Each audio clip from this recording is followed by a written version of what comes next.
Καλησπέρα σε όλες και όλους σας.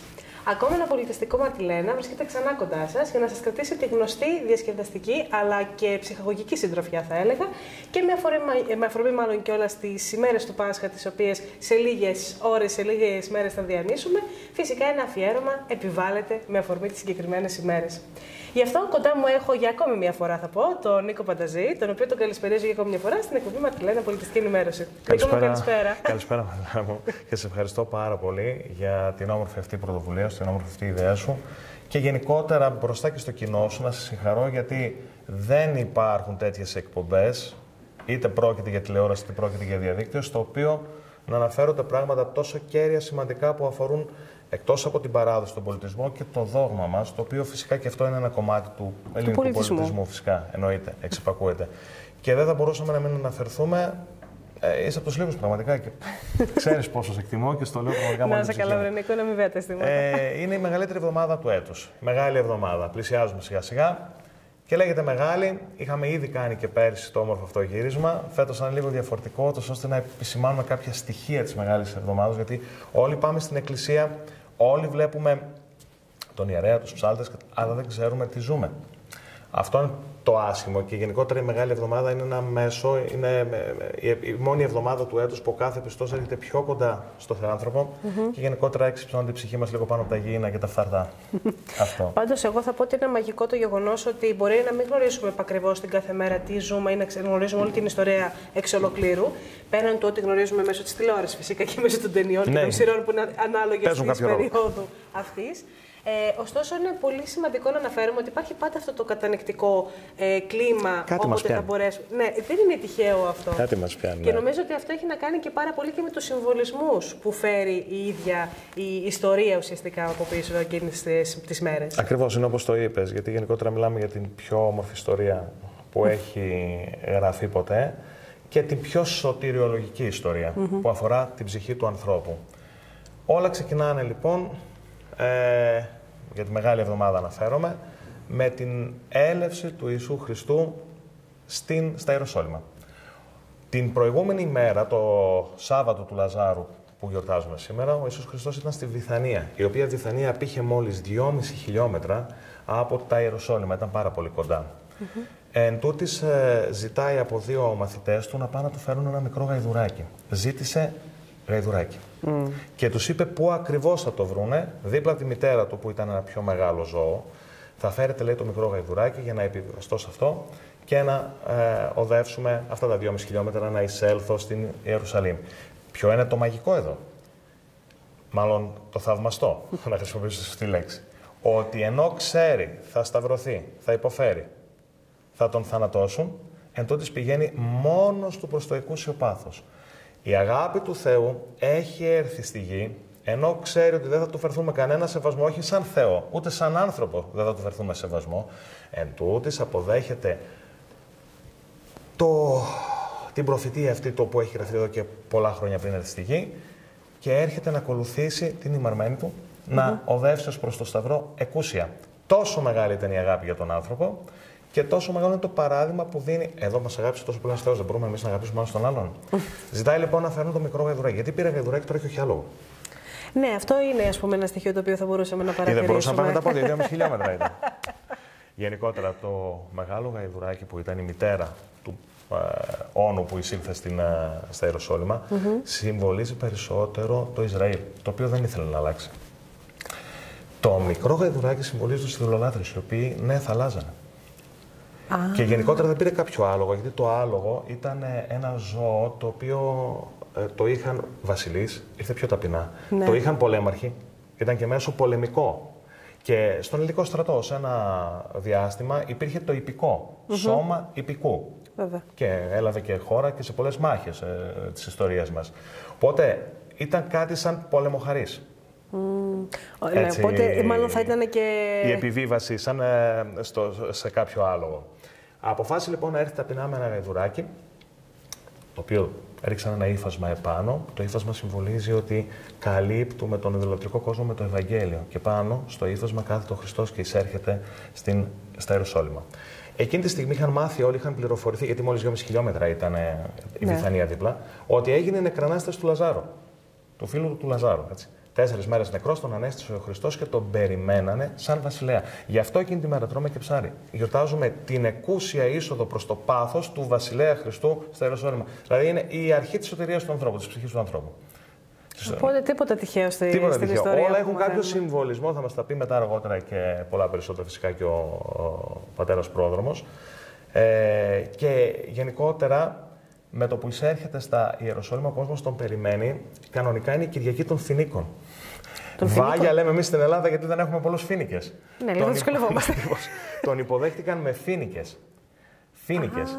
Το δέντρο που πλεονάζει τα κλίματα και σε αυτές τις χώρες είναι ο φοίνικας. Ναι, το οποίο ήταν σύμβολο της νίκης. Το ρίχνανε στο έδαφος μαζί με τα ρούχα τους για να περάσουν οι βασιλείς, οι εκάστοτε κυβερνήτες, αξιωματούχοι που εισερχόταν στην πόλη για να τους θαυμάσουν, να τους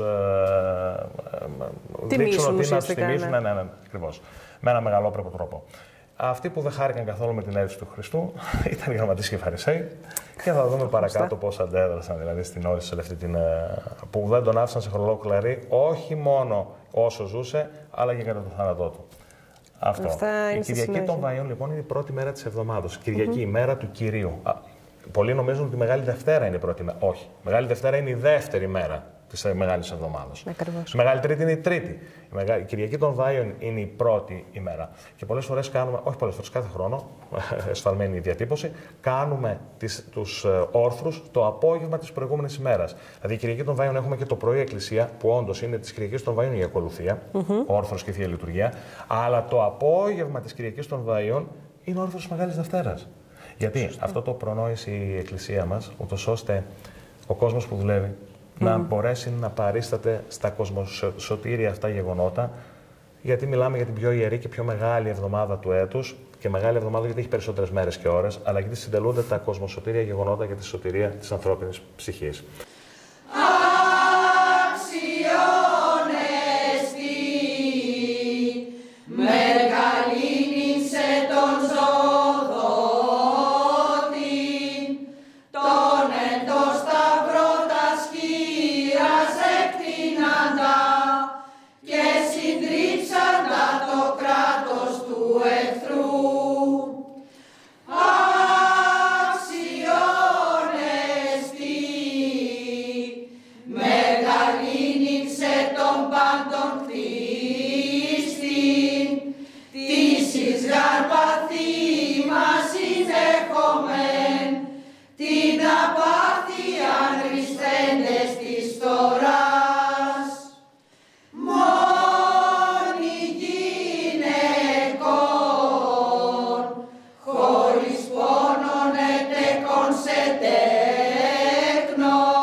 Είπαμε για την πρώτη μέρα ουσιαστικά της αρχής της πρώτης μέρας ουσιαστικά και πάμε για τη δεύτερη μέρα, την Μεγάλη Δευτέρα. Συντελούνται δύο γεγονότα. Το πρώτο είναι γιατί το πρώτο είναι βασικά που απεικονίζει και εκ των προτέρων μας προειδεάζει για το πάθος του Χριστού μέσω του πάθους που έπαθε ο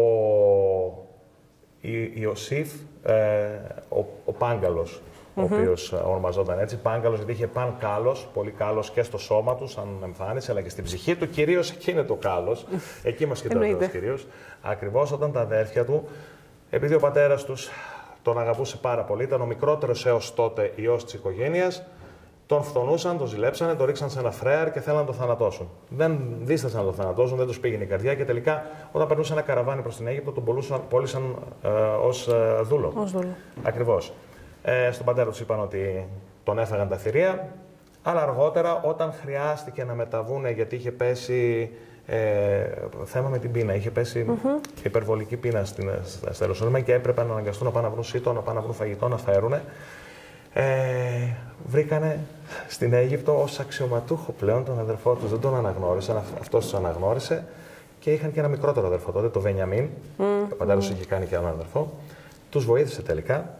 Γνωστή η ιστορία και έτσι συναντήθηκε με τα αδέρφια του και ενώθηκε η οικογένεια πάλι. Εδώ μας προειδεάζει για το πάθος του Χριστού. Αυτό που είπαμε πριν, ότι οι ίδιοι συνάνθρωποι σταύρωσαν αυτόν που ήρθε να τους σώσει. Τα ίδια τα αδέρφια πούλησαν ως δούλο, παραλίγο να θανατώσουν κιόλας τον ίδιο τον αδερφό από ζήλια για την αγάπη του πατρός που είχε σε αυτόν. Το δεύτερο γεγονός είναι το γεγονός της ξηρανθής Ισικής. Όταν ο Χριστός είχε ήδη εισέλθει στα Ιεροσόλυμα, είχε βρει ένα δέντρο, καθώς ήταν πεινασμένος, πλησίασε με τους μαθητές του, δεν είχε καρπούς όμως αυτή η Ισικιά. Και τη ζήτησε να μην ξανακάνει ποτέ καρπό. Ξηράθηκε αυτή η Ισικιά λοιπόν. Αυτό τι μας δείχνει, ότι ο Θεός ήταν κακός, ο Χριστός ήταν κακός για να ξηράνει ένα δέντρο, εκ του νουκάνευ? Όχι φυσικά. Αυτό έχει ως αποτέλεσμα να δείξει στην παγκόσμια ιστορία ότι οι άνθρωποι όταν είναι άδειοι από καλά έργα και μόνο ζουν στα κακά έργα, δεν έχουν δηλαδή η ψυχή τους να επιδείξει κάτι καλό, κάποιους καρπούς καλοσύνης, κάποιους καρπούς ευημερίας στη ζωή τους, θείας ευημερίας, τότε αμέσως ξηραίνονται όπως ο Χριστός ξέρει αυτή τη Ισικιά. Και επίσης θέλει να δείξει και λίγο τον τρόπο που ζούσε το Ισραήλ τότε. Οπότε έχει και άμεση σχέση, έχει και άμεση σχέση με την εποχή, αλλά και διαχρονικά. Γιατί ο Χριστός δεν ήρθε να δείξει κάτι για τότε και για σας ήταν ως τώρα, είναι διαχρονικά τα διδάγματά του. Και κάθε χρόνο μέσα στη Μεγάλη Εβδομάδα δεν κάνουμε μια αναπαράσταση, δεν είναι θέατρο. Δηλαδή δεν παίζουμε μια θεατρική παράσταση που ο ιερέας βγαίνει, θυμιατίζει, διαβάζει τα Ευαγγέλια, οι ψάλτες ψάλουν, ο κόσμος κάνει το σταυρό του, γιατί απλά κάνουμε μια ανάμνηση του γεγονότος του Θείου Πάθους, της Σταύρωσης, της Ανάστασης κτλ. Τα βιώνουμε κάθε χρόνο.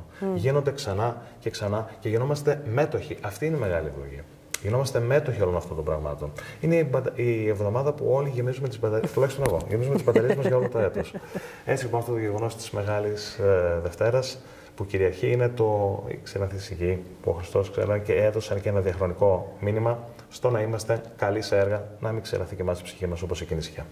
Έτσι ακριβώς. Και ουσιαστικά ότι άμα δεν προσφέρουμε κάτι, δεν πρόκειται να μπορέσουμε να ευημερίσουμε ούτε κι εμείς οι ίδιοι στη συνέχεια της κοινωνίας.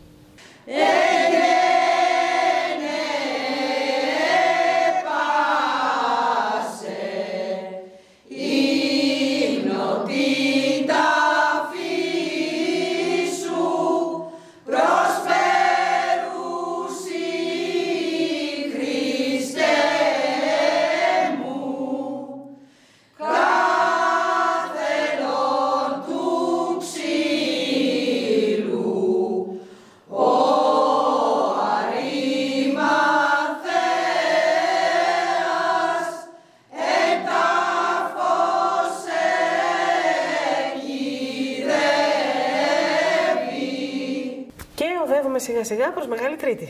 Μεγάλη Τρίτη και αυτή μια πολύ σπουδαία ημέρα με δύο σημαντικές παραβολές. Την παραβολή των ταλάντων και των 10 παρθένων που ο Χριστός ανέλησε και είπε.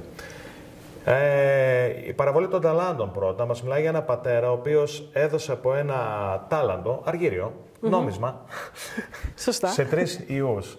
Ο πρώτος κατάφερε, αύξησε την περιουσία, το έκανε 10, ο δεύτερος το έκανε 5, ο τρίτος το κρύψε στο χώμα και όταν γύρισε ο πατέρας του λέει πάρ' το, ένα μου έδωσες. Και γενικότερα τον επίπληξε γιατί τα ταλέντα που μας δίνει ο Χριστός, τη συμβολίζει τώρα η παραβολή, ότι τα ταλέντα που μας δίνει ο Χριστός πρέπει να τα αξιοποιήσουμε. Τις ευεργεσίες του πρέπει να τις κάνουμε κάτι καλό ως προς τον εαυτό μας και φυσικά ως προς τον συνάνθρωπο. Και γενικότερα τον επίπληξε ο πατέρας του, πήρε το τάλαντο, τον αποκάλεσε και πονηρό και το έδωσε στον πρώτο που τα έκανε 10, γιατί κοπίασε περισσότερο από όλους. Η δεύτερη παραβολή της ημέρας είναι των 10 παρθένων. Οι 10 σόφρονες παρθένες και οι 10 μωρές. Ξέρουμε την ιστορία όλοι, με το λάδι, οι 5 πήραν λάδι, βρήκαν τον νυμφίο και προέβησαν εις γάμου κοινωνία.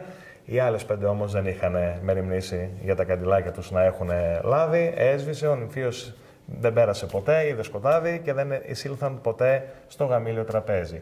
Οπότε τι συμβολίζει. Και εμείς πρέπει να είμαστε έτοιμοι, να έχουμε λάδι και καλά έργα και καλοσύνη και να είμαστε έτοιμοι με καθαρή ψυχή, γιατί δεν ξέρουμε πότε θα έρθει ο νυμφίος Χριστός να μας απαλλάξει από τον μάτιο του κόσμο. Και γενικότερα η ψυχή μας πρέπει να είναι πάντα έτοιμη για να μην φερθούμε με μωρό τρόπο, με χαζό τρόπο, αλλά να είμαστε πάντα έτοιμοι και γενικότερα με αγάπη Χριστού και αγάπη για τον εαυτό μας. Γιατί στην ουσία τη δικιά μας σωτηρία, στη δικιά μας σωτηρία αναφέρεται όλο αυτό, στην προσωπική σωτηρία. Επίσης, στο Ευαγγέλιο του Μαθαίου εκείνη τη μέρα βλέπουμε ότι ο Χριστός θα ελέγξει τη Εβραϊκή Συναγωγή, γραμματείς Φαρισαίους, για τα έργα και τις πράξεις του. Μας το λέει καθαρά ο Ματθαίος στο Ευαγγέλιο του. Και γενικότερα είναι η ημέρα που, ακόμη είμαστε στις 4 πρώτες ημέρες, που είναι οι ακολουθίες του νυμφίου, είναι η ημέρα που μας δίνει ένα ωραίο ένασμα για να πάμε στην επόμενη μέρα, στη Μεγάλη Τετάρτη, που εκείνη τη μέρα Μπορεί το βράδυ της Μεγάλης Τρίτης, είπαμε, να ακούγεται το τροπάριο της Κασιανής. Μην τον μπερδέψουμε. Σωστό. Αλλά αφορά τον όρθρο της Μεγάλης Τετάρτης, οπότε θα το πούμε στην επόμενη Μεγάλη μέρα. Τετάρτη. Ακριβώς.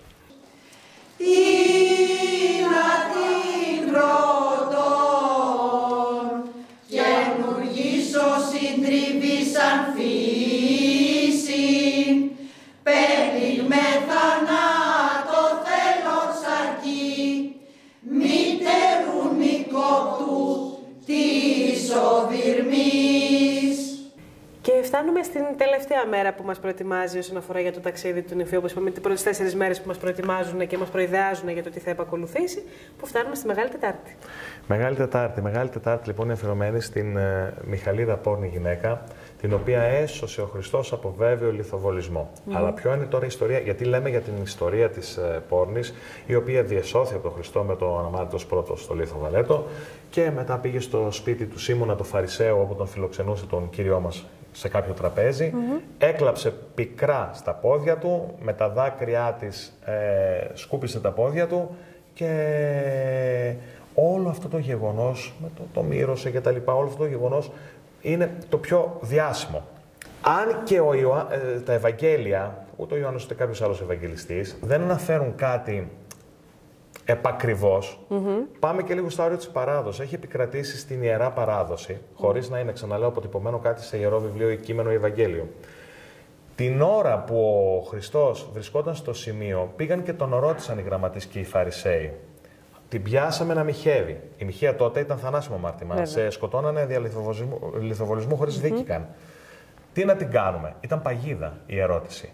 Γιατί αν τους έλεγε σκοτώστε τη, θα του λέγαν καλά, και εσύ τι μας κηρύττεις την αγάπη.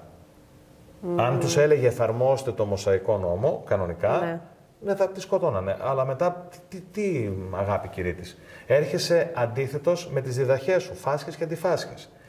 Αν τους έλεγε όχι συγχωρέστε, τι θα ήταν υπόλογος απέναντι στο Μωσαϊκό νόμο, ότι δεν τον τηρεί και θα σκοτώνανε και αυτόν με λιθοβολισμό.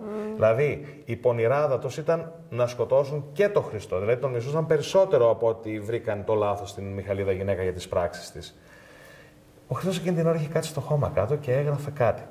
Εδώ έρχεται η παράδοση τώρα.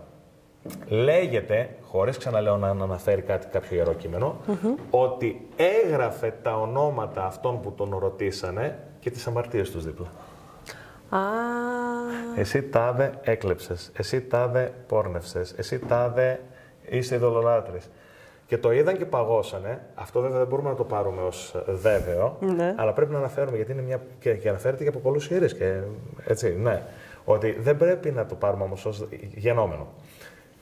Παγώσανε με ό,τι και αν έγραφε και επίτηδες το έγραψε στο χώμα. Γιατί οι αμαρτίες πάνε στο χώμα. Το βρώμικο με το βρώμικο. Και αμέσως μετά, επειδή ήταν Θεός και δεν θέλει να κρίνει κανέναν, σβήστε το στο χώμα, σβήνονται όλα εύκολα.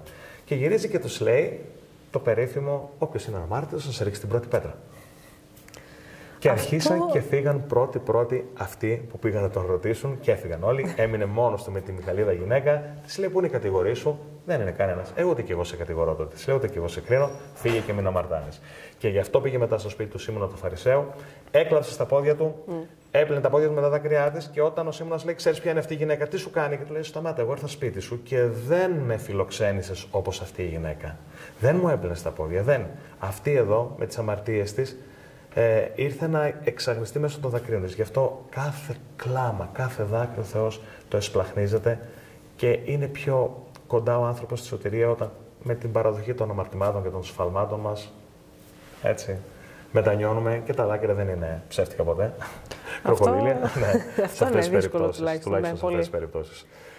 Και μία πτυχή λοιπόν της ιστορίας που δεν ξέρω κατά πόσο ήταν γνωστή και οικία σε αρκετό κόσμο, ίσως. Αυτό περιγράφει λοιπόν στο τροπάριο η περίφημη μοναχή Κασιανή, η οποία, όπως είχαμε πει και σε εκπομπή ξανά μαζί σου, δεν είναι η πόρνη Μιχαλίδα γυναίκα, δεν έχει καμία σχέση. Η συγκεκριμένη πόρνη δεν ξέρουμε το όνομά της. Δεν έχει, δηλαδή, είναι κάποια πόρνη της εποχής. Ναι. Η Κασιανή έζησε το 830 μετά Χριστόν. Υπάρχουν δηλαδή 8 αιώνες διαφορά. Δεν είναι η πόρνη γυναίκα. Η Κασιανή ήταν μια πολύ όμορφη γυναίκα, η οποία μητέρα του αυτοκράτορα τότε της Κωνσταντινούπολης ζήτησε να παρευρεθούν όλες οι όμορφες παρθένες στο παλάτι, ούτως ώστε ο αυτοκράτορας να βρει κάποια γυναίκα για νύφη. Καθόταν σε ανάκλινδρα, ο Θεόφιλος ήταν ο αυτοκράτορας, πέρασε λοιπόν ο Θεόφιλος, έβλεπε τις γυναίκες, του άρεσε η Κασιανή και πάει και της λέει για να την πειράξει, ως διαγυναικός λέει πηγάζει τα φαύλα. Δηλαδή εννοούσε την Εύα. Από τη γυναίκα έρχονται τα κακά. Και της λένε, αλλά και από το απαντάει ετοιμόλογη και μορφωμένη η Κασιανή, ότι και από τη γυναίκα όμως έρχονται τα κρήτωνα, τα καλύτερα. Εννοούσε την Παναγία. Και θύμωσε, γιατί κατά κάποιο τρόπο, όσο λέγαμε σήμερα στην καθημερινή, την είπε στον αυτοκράτορα, στον βασιλιά. Ναι. Και επέλεξε επίσης την άρετη και καλή Θεοδώρα.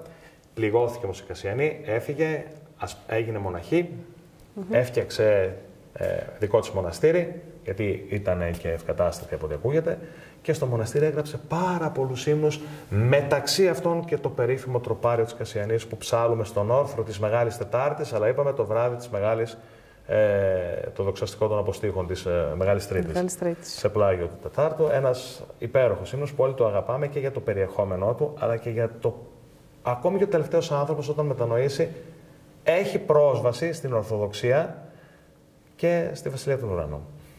Του δείπνου σου του μυστικού, σήμερον Ιε Θεού, κοινωνών με παράλαβε, ου μηγάρ της εχθρή σου, το μυστήριον είπω, ου φίλοι μας ειδώσω, καθάπερο Ιούδας. Και μπαίνουμε σιγά σιγά στα πιο δύσκολα αυτής της εβδομάδας. Οδεύουμε λοιπόν Μεγάλη Πέμπτη. Μεγάλη Πέμπτη. Μεγάλη Πέμπτη είναι μια σπουδαία ημέρα.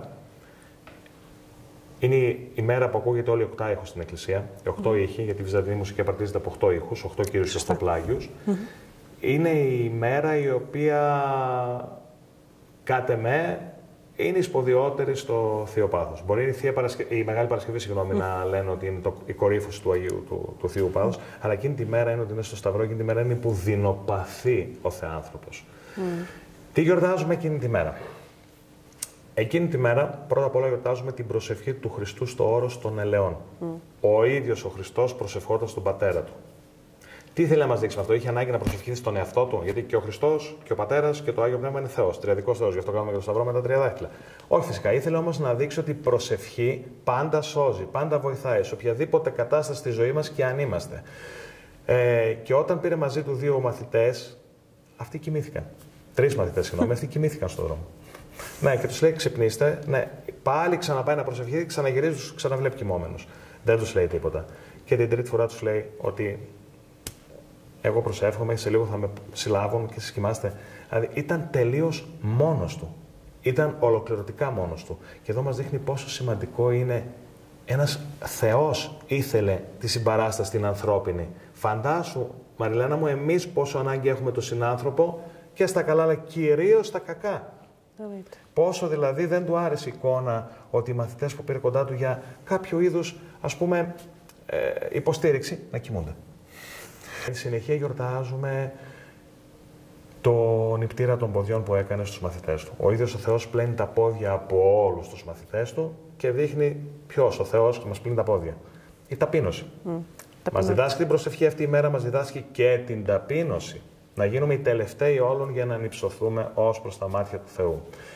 Επίσης είναι πολύ σημαντικό αυτό το σημείο τώρα, το τρίτο, ότι εκείνη τη μέρα παραδίδει ο ίδιος ο Θεός στους ανθρώπους για πρώτη φορά στην παγκόσμια ιστορία τη Θεία Μετάληψη, το σώμα και αίμα Χριστού. Είναι η ώρα που, δηλαδή την πρώτη λειτουργία την κάνει ο Χριστός και παραδίδει ο ίδιος ως αρχιερέας εκείνης της λειτουργίας το σώμα και το αίμα. Είναι η πρώτη κοινωνία ανθρώπων που την κάνανε οι μαθητές του. Είχαν τη δόξα και την τιμή να τη λάβουν από το ίδιο το χέρι του ανθρώπου οι μαθητές του. Λένε εδώ οι πατέρες της Εκκλησίας μας, λέει, λάβετε, φάγετε, τούτο εστί το αίμα μου. Πίετε εξ αυτού πάντες, τούτο εστί το αίμα μου. Γιατί είπε το πάντες στο κρασί, ενώ στο ψωμί είπε μόνο λάβετε, φάγετε, όχι πάντες? Γιατί ακούγεται υπάρχει και εδώ μια παράδοση, ότι ο Ιούδας, ως δόλιος, είχε βάλει ψωμί στην τσέπη του για να το παραδώσει στο Ιερατικό Συμβούλιο των Εβραίων και να πει: κοιτάξτε, αυτός εδώ μας δίνει για αιώνια ζωή ψωμί. Δεν είπε πάντες, γιατί κάποιος δεν το έφαγε, το έβαλε στην τσέπη. Ενώ το πίετε εξ αυτού πάντως δεν μπορούσε να βάλει το κρασί στην τσέπη, θα γινόταν μουσχεμα. Τώρα πιείτε όλοι. Δεν τον κατάλαβε. Ακριβώς. Ήταν λοιπόν η παράδοση, αυτό πρέπει να κρατήσουμε, της θείας κοινωνίας. Σώμα και αίμα Χριστού για πρώτη φορά στην παγκόσμια ιστορία. Και το τελευταίο είναι η προδοσία του Ιούδα, που γιορτάζουμε εκείνη τη μέρα. Ότι ο ένας προδοσία που γιορτάζουμε. Ναι, τιμούμε μάλλον, δεν τη γιορτάζουμε ακριβώς. Γιατί έχει και αυτή την τιμή της όμως. Να σου πω γιατί. Ότι ο πιο κοντινός άνθρωπος, ένας εκ των μαθητών του, τον παραδίδει. Για 3 κονταργύρι. Ποιον? Τον ίδιο τον άνθρωπο που ήρθε να τον σώσει. Ήρθε να του σώσει την ψυχή, να του σώσει τη ζωή, να του σώσει. Και όμως τον πρόδωσε. Γενικότερα, τιμούμε αυτή την αχαριστία για να μας κάνει καλύτερους. Να μην είμαστε αχάριστοι. Να μην είμαστε προδότες με τις πράξεις μας ως προς τη Θεία Χάρη του Χριστού που θέλει να μας σκιάσει και να μας προστατεύσει από κάθε τι κακό. Αυτά τα 4 γεγονότα, και να πούμε εδώ κάτι άλλο που συμβαίνει. Εν συνεχεία τον συλλάβανε, τον οδηγήσαν από τον άλλο, στον Καϊάφα, το ξέρουμε, στον Πόντιο Πιλάτο κτλ. Και επειδή την επόμενη μέρα ήταν το Σάββατο, ερχόταν δηλαδή σε 2 μέρες το Σάββατο του Πάσχα, του Παλαιού Πάσχα, της Παλαιάς Διαθήκης των Εβραίων. Έπρεπε να κάνουν γρήγορα με τον Χριστό. Και έτσι αποφάσισαν γρήγορα να τελεσφορήσει η απόφαση, για να δεν μπορούσαν, θα υπήρχε αργία το Σάββατο, δεν μπορούσαν να το δικάσουν το Σάββατο. Και έπρεπε να γίνει γρήγορα ό,τι γίνει την Μεγάλη Παρασκευή. Θα το πούμε όμως στις Μεγάλες Παρασκευές. Η ζωή εν τάφο κατετέθης Χριστέ και αγγέλων στρατιέ εξεπλήττοντο συγκατάβαση δοξάζουσε νησίν. Η ζωή πως νίσκεις, πως και ταφοικής, του θανάτου το βασίλειον λύζε και του άδου τους νεκρούς εξανιστάς. Και από τη Μεγάλη Πέμπτη στη Μεγάλη Παρασκευή, επί λοιπόν, του πρακτέου πλέον τα αποτελέσματα, ουσιαστικά. Ακριβώς. Ήταν λοιπόν τόσο γρήγορα που έπρεπε να γίνουν τα πράγματα.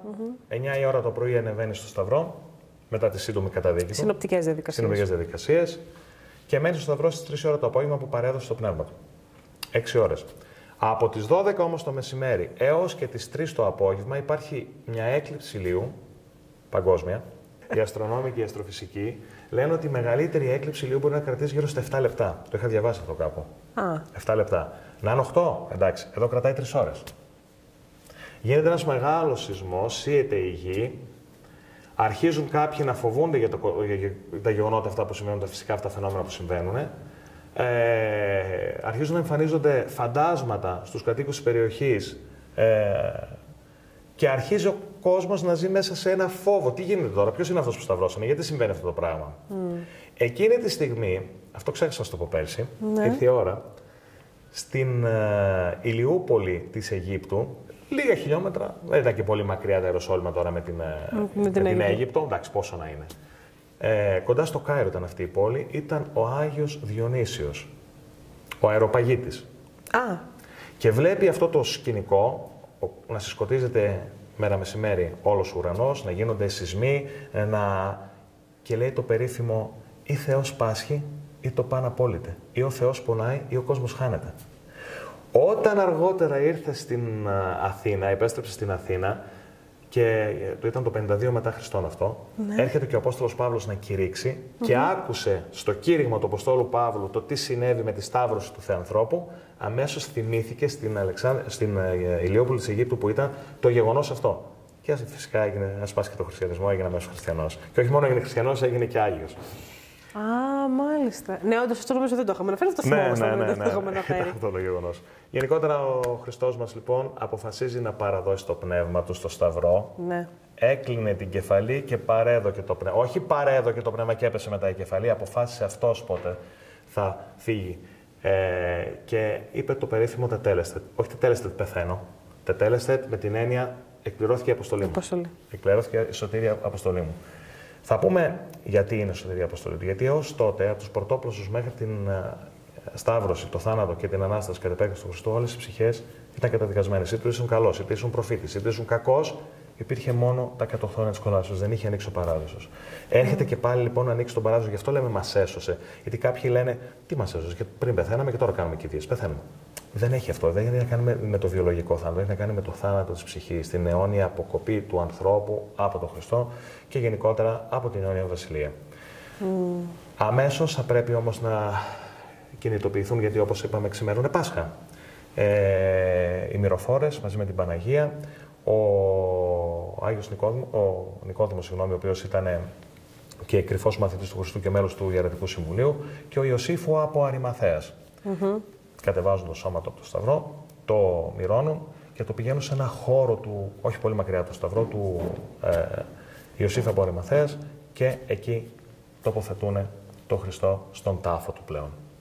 Ο ευσχήμων Ιωσήφ από του ξύλου καθελών το άχραντον σου σώμα συνδώνει καθαρά ηλίσας και αρώμασιν εν μνήματι κενό κηδεύσας απέθετο αλλά τριήμερος ανέστη ο Κύριος παρέχον το κόσμο το μέγα έλεος.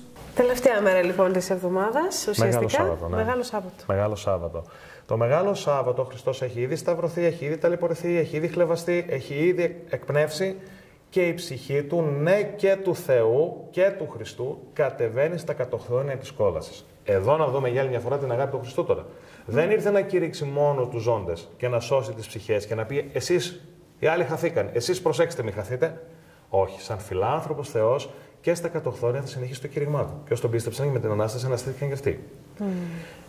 Συνεχίζει λοιπόν κατά την ταφή του και το θάνατό του στην ουσία να είναι στον Άδη και να κηρύττει, να προσπαθεί να σώσει και εκεί τις ψυχές. Αλλά πάντα με την ελεύθερη βούληση του κάθε ανθρώπου. Δεν υποχρεώνει ποτέ καθέναν, σε αφήνει ελεύθερο, γιατί θέλει να τον αγαπήσεις, να τον πιστέψεις και με αγάπη να πας κοντά του. Όχι από φόβο, ούτε γιατί είναι Θεός.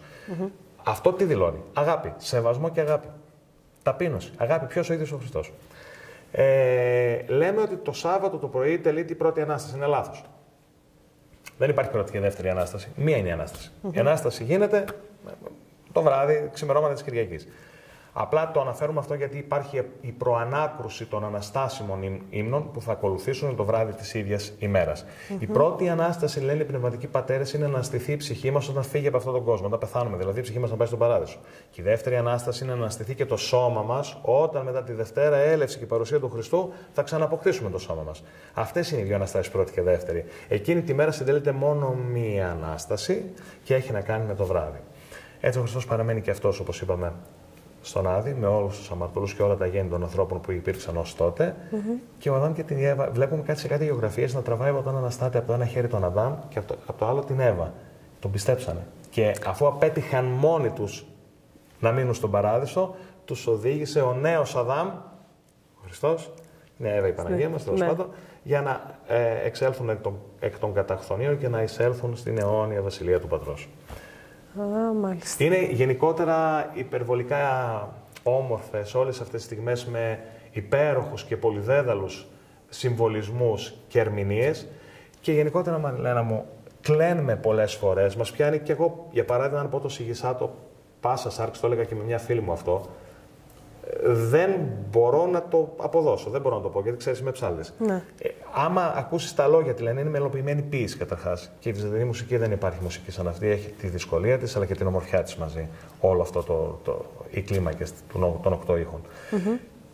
Κλαίμε πολλές φορές, γιατί συγκινούμαστε. Θα πρέπει να κλαίμε, λένε οι πνευματικοί πατέρες, όχι για τον Χριστό. Ο Χριστός ήταν Θεός. Γιατί μετά την ταφή τι ήρθε? Η Ανάσταση. Πρέπει να κλαίμε για τις δικές μας αμαρτίες. Γιατί έτσι θα τις καταλάβουμε και θα τις αποβάλουμε από την ψυχή μας, από το σώμα μας, από το νου μας, από το μυαλό μας. Το βράδυ λοιπόν του Μεγάλου Σαββάτου έρχεται αυτή η μέρα η κλητή και αγία, η μία το Σαββάτο, η μία μέρα δηλαδή που ήταν μετά το Σάββατο, η Βασιλής και κυρία, η Βασίλισσα και κυρία. Εορτή εορτών, η γιορτή των εορτών. Και πανήγυρη εστί πανηγύριων και το πανηγύρι των πανηγυριών. Όλες οι άλλες μέρες, όλες οι γιορτές της Ορθοδοξίας φτιάχτηκαν για να μας οδηγήσουν σε αυτή. Γεννήθηκε και άμα γεννήθηκε τι έγινε, εντάξει, ήταν στη γη. Το τέλος της υπόθεσης της σωτηρίας του ανθρώπου έρχεται με την Ανάσταση.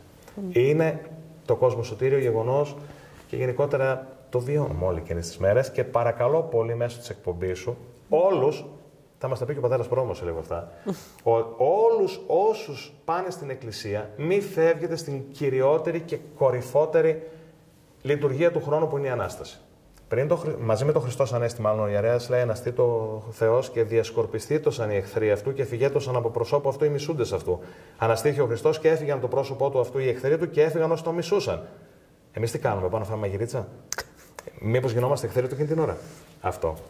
Και έτσι λοιπόν φτάνουμε στην Αγία Ανάσταση που ξανανοίγουν οι πύλες του Παραδείσου και για τους όσους ήταν στον Άδη και για όσους ήταν στη γη και όσους πέρασαν από τη γη και όσους περνάμε και όσους θα περάσουμε. Έχουμε ή αν θα πάμε και είναι η επιλογή δική μας. Λίγο προσπάθεια. Λίγο προσπάθεια και όπως είπαμε η ελεύθερη βούληση δεν καταπατείται ποτέ από το Χριστό και από το Θεό φυσικά. Οπότε είναι στη δικιά μας, στο δικό μας χέρι να αποφασίσουμε τι ζωή θέλουμε να ζήσουμε τώρα για να μπορέσουμε να ευεργετηθούμε στο μετέπειτα. Να ζήσουμε τη δική μας Ανάσταση και το Πάσχα αλλά και κάθε μέρα της ζωής μας. Ακριβώς.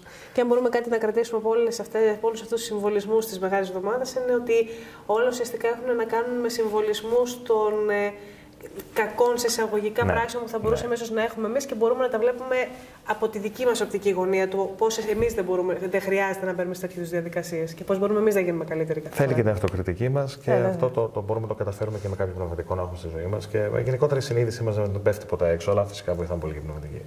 Εννοείται. Γι' αυτό υπάρχουν. Να ευχηθούμε σε όλους χρόνια πολλά και σε ευχαριστώ πάρα πολύ που για άλλη μια φορά ήσουν κοντά μας, εσένα, τον Νικηφόρο, την ομάδα σου όλη. Να είσαι καλά, Νίκο μου. Κάνεις πολύ όμορφο έργο και έχει ανάγκη, τα Γιάννα έχουν ανάγκη εκεί την όμορφη αυτή εκπομπή σου. Να είσαι καλά, σε ευχαριστώ πάρα πολύ και για τα πολύ όμορφα λόγια. Και σε ευχαριστούμε ακόμη μια φορά για τις πολύ ενδιαφέρουσες πληροφορίες που μαθαίνουμε, γιατί κάθε φορά συνειδητοποιούμε ότι μαθαίνουμε πάντα κάτι καινούριο, το οποίο μας εκπλήττει. Δεν σταματάει ποτέ σε ό,τι αφορά το δόγμα, είναι οι πληροφορίες. Ναι. Αυτό είναι το πάρα πολύ όμορφο. Ότε κατήλθες προς τον θάνατον, η ζωή αθάνατος, τότε τον άδεινε νεκρόσας, τη αστραπή της θεότητος. Ότε δε και τους τεθνεώτας, εκ των καταχθονίων ανέστησας. Και μετά τις ιστορίες ουσιαστικά που κρύβονται πίσω από το κομμάτι των συμβολισμών για τη Μεγάλη Εβδομάδα, έχω τη χαρά και την τιμή, θα πω, να μας φιλοξενούν κιόλας εδώ στην Εκκλησία του Δροσοχωρίου. Έχω τον πατέρα πρόδρομο εδώ απέναντί μου, τον οποίο τον καλησπερίζω και τον ευχαριστώ θερμά για την αποδοχή να μπορέσουμε να κάνουμε αυτό το γύρισμα εδώ, όπως και το Εκκλησιαστικό Συμβούλιο που δέχτηκε να μας παραχωρήσει και το χώρο και να μπορέσουμε να έχουμε και τη συζήτηση μαζί σας. Ευχαριστούμε πάρα πολύ. Παρακαλώ, καλώς ορίσατε στο Δροσοχώρι και στο ναό του Αγίου Παντελεήμωνα, το ναό που έκτισε ο Αλλήπασας, και εύχομαι και σε εσάς και στους θεατές σας μία μεγάλη εβδομάδα πραγματική και ουσιαστική. Μία μεγάλη εβδομάδα βιώματος και όχι απλώς εθήμου. Ξέρετε, τα έθιμα καλά είναι. Μας θυμίζουν λίγο από πού ερχόμαστε και πού πρέπει να πηγαίνουμε. Ωστόσο πρέπει, αν θέλουμε να έχουν πλήρη και πιο σωστή απήχησή τους, να πηγαίνουμε στις ρίζες τους, στο βίωμα. Αυτό μας καλεί η Μεγάλη Εβδομάδα, όλη η Μεγάλη Τεσσαρακοστή. Κυρίως όμως η Μεγάλη Εβδομάδα αυτό μας καλεί. Να έρθουμε στις ρίζες και στις απαρχές της χριστιανοσύνης, της Ορθοδοξίας. Είναι πάρα πολύ σημαντικό αυτό, γιατί από εκεί καταλαβαίνουμε τον εαυτό μας. Καταλαβαίνουμε τι μπορούμε να κάνουμε ή τι δεν μπορούμε να κάνουμε. Δεν είμαστε παντοδύναμοι. Παντοδύναμος είναι μόνο ο Θεός. Αυτό πρέπει να το έχουμε πάντα υπόψη. Ο Θεός είναι παντοδύναμος, αλλά παρά την παντοδυναμία Του, δεσμεύεται. Και δεσμεύεται από την ελευθερία που μας έχει δώσει. Βιώνουμε τη Μεγάλη Εβδομάδα. Ο Χριστός έρχεται επειδή το θέλει να πάθει.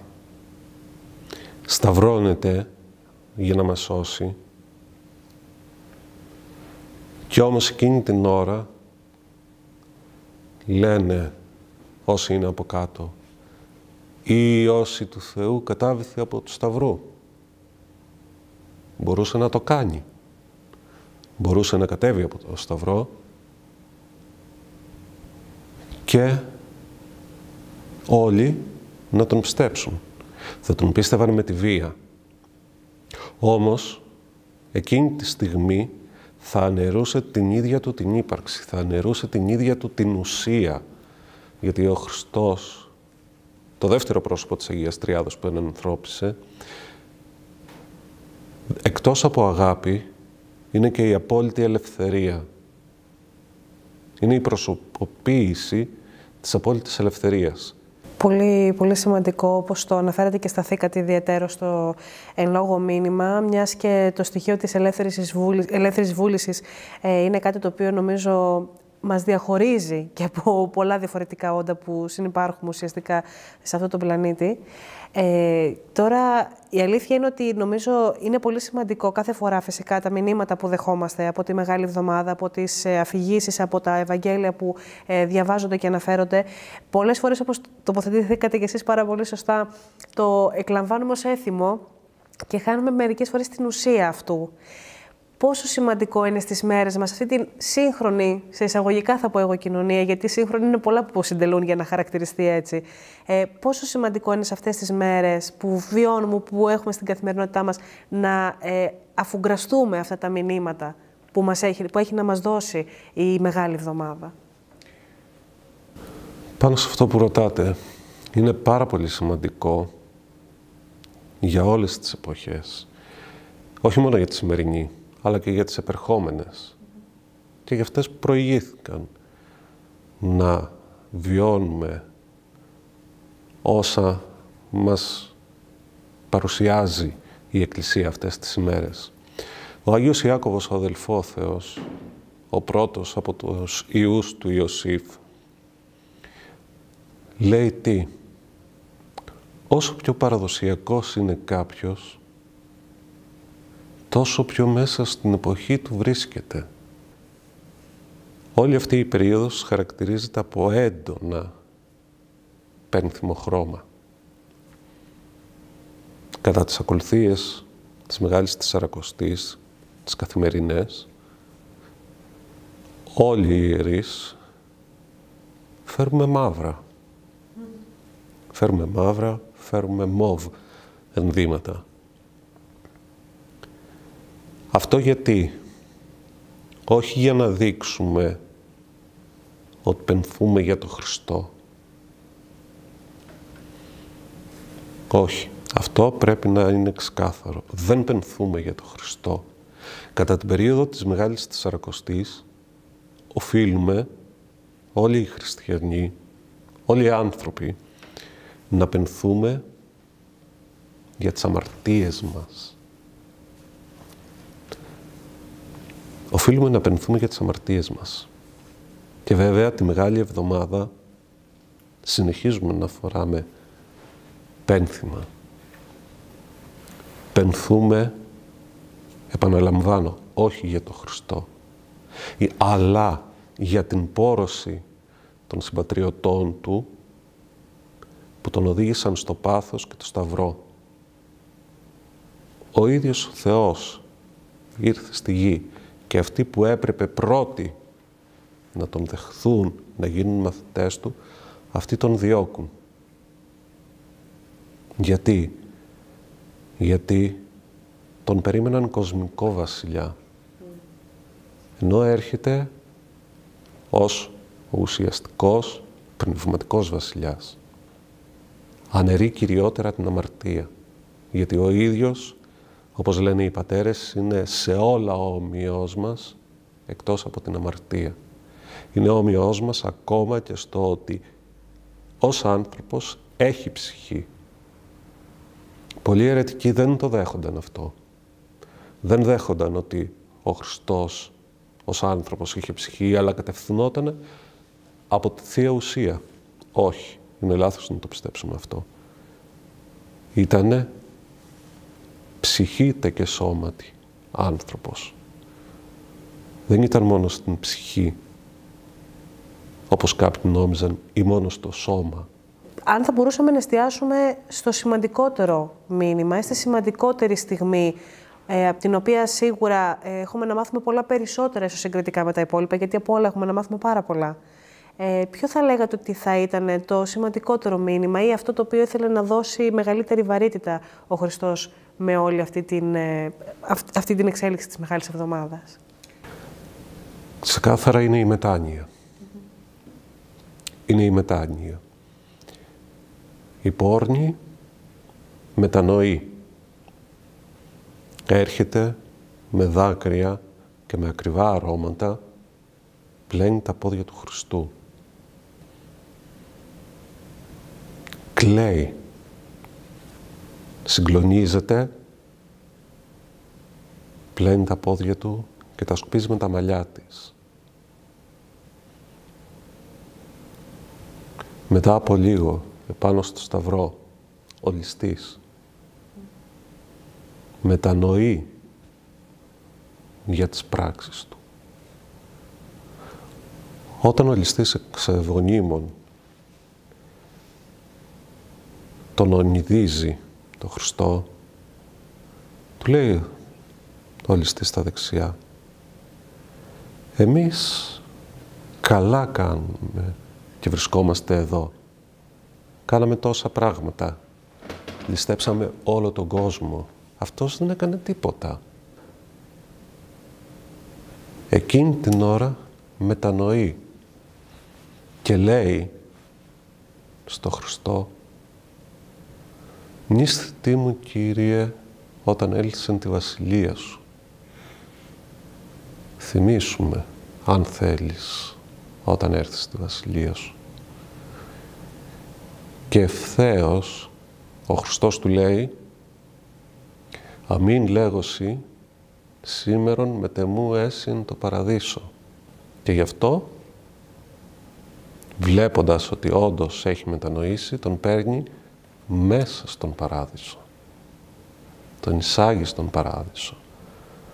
Είναι ο ίδιος ο οποίος ανοίγει τον παράδεισο. Συγκλονιστικό γενικότερα το μήνυμα, γιατί μας προσφέρει ουσιαστικά και τη διαφορετική εικόνα των πραγμάτων, ότι οι άνθρωποι, και αν μη τι άλλο και στην εποχή μας, είναι πολύ εύκολο να τοποθετήσουν μία ταμπέλα στον οποιοδήποτε και με βάση αυτό να πορεύονται και οι ίδιοι και ο αντίστοιχος άνθρωπος, με ό,τι συνέπειες μπορεί να προκληθούν από αυτό, θεωρώντας κιόλας ότι έχουν το δικαίωμα να το κάνουν αυτό ανεξαρτήτως των δικών τους πράξεων. Οπότε νομίζω ένα πολύ σημαντικό μήνυμα είναι και αυτό της μετάνοιας, όπως μας το έχετε δώσει κι εσείς μέσα από αυτές τις δύο πολύ χαρακτηριστικές ιστορίες. Λίγο πριν κλείσουμε αυτή την πολύ όμορφη, νομίζω, συζήτηση, και ελπίζω και για εσάς, αν θα μπορούσαμε τη δική σας εικόνα ουσιαστικά όσον αφορά την κατάσταση που ζούμε, όσον αφορά το κομμάτι της κοινωνίας, και κατά πόσο θεωρείτε ότι είναι εφικτό αυτά τα μηνύματα, όπως είναι της μετάνοιας, να τα αφουγκραστεί ο κόσμος, πόση ανάγκη ίσως το έχουν και σε τι βαθμό το καταφέρνει η κοινωνία που έχουμε αυτή τη στιγμή δημιουργήσει όλοι μας να το καταλάβουν? Ναι, είναι δύσκολο να εφαρμοστεί στις μέρες μας η μετάνοια. Δεν είναι όμως ακατόρθωτο. Όπως λέει το Ευαγγέλιο, τα αδύνατα παρά ανθρώπης, δυνατά παρά το Θεό εστί. Προσωπικά βλέπω ότι ίσως οι μεγαλύτερες ηλικίες να μην έχουν αυτή τη διάθεση. Δεν το κρίνω, μόνος κριτής είναι ο Θεός. Όμως βλέπω πάρα πολύ πως οι νέες ηλικίες στρέφονται στο Χριστό, στρέφονται στη μετάνοια. Βλέπω ότι και σέβονται τον ιερέα και αλλάζουν. Αλλάζουν αυτό που μάθανε ως δήθεν σωστό, ότι πρέπει να πορευθούν έτσι, γιατί έτσι τους είπε η κοινωνία. Αντιστέκονται. Όχι, λέει, θα αντισταθούμε. Δεν είναι δυνατόν να είναι σωστό αυτό. Αλλάζει το μυαλό τους. Μετά νοούν. Μεταφέρουν το μυαλό τους. Πού? Στον Πάσχοντα Χριστό. Στον Πάσχοντα, αλλά Αναστάντα Χριστό. Γιατί πάντα μετά τη Σταύρωση έρχεται η Ανάσταση. Θεωρούμε ότι σταυρωνόμαστε καθημερινά. Ναι. Δεν αντιλέγω. Πολλές φορές το βλέπουμε. Πάντα όμως ανιστάμεθα. Ανιστάμεθα και ανιστάμεθα πώς? Δια της μετανοίας. Άρα λοιπόν, ναι, και στην εποχή μας μπορεί να εφαρμοστεί. Και ναι, εφαρμόζεται η μετάνοια. Το βλέπουμε. Μπορεί να μην είναι ξεκάθαρο σε όλους. Μπορεί λόγω των παροπίδων που έχουμε να βλέπουμε ότι κάποια παιδιά είναι αντιδραστικά, αλλά όμως μέσα από αυτά τα παιδιά θα δούμε την πραγματική μετάνοια, αυτήν της οποίας είναι το κυριότερο, η οποία είναι και το κυριότερο μήνυμα της Αγίας και Μεγάλης Εβδομάδας.